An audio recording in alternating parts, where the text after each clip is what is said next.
chilly, but you have to see this. Look at this. Communities across the island are trying to dry out right now.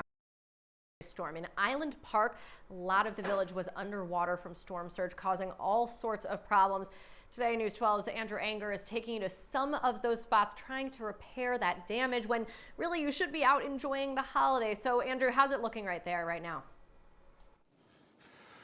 Well, here in Island Park, there are several intersections that look just like this, covered in a muck of slush and ice. Now, the mayor tells me yesterday that about 85% of the streets here in the village had some sort of water over them. Now, all that water's gone now, but the storm surprised lots of folks, leading to the big cleanup today. There's still water down here that we haven't been able to get out yet. Jessica Rasulo is drying out the best way she can after 3 feet of water flooded her Island Park home.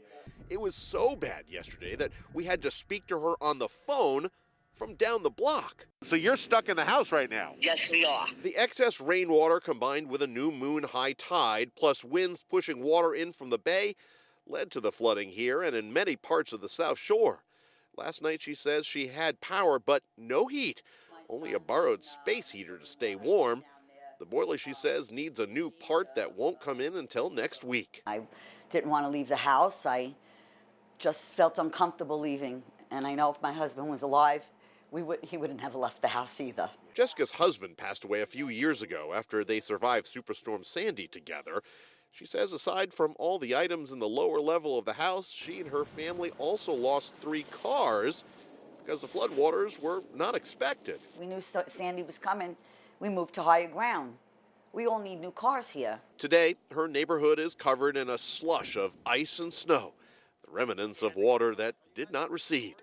The day before Christmas, she says, some of her grandchildren's gifts hidden downstairs were saved. But after 5 decades and numerous storms in this house, she says, this may have been her last. I think I'll live here maybe another year or so, and I may move to higher ground. It's just totally frustrating. I'm so over it. I am so over it. Well, Jessica says she'll be spending a Christmas day with some family members away from her house, hopefully a little warmer, unless, some those boiler parts show up under her Christmas tree somehow or another. And a lot of folks are going to be wishing for stuff like that and, of course, replacing their cars. We saw dozens of them getting pulled out of here yesterday, waterlogged from the storm.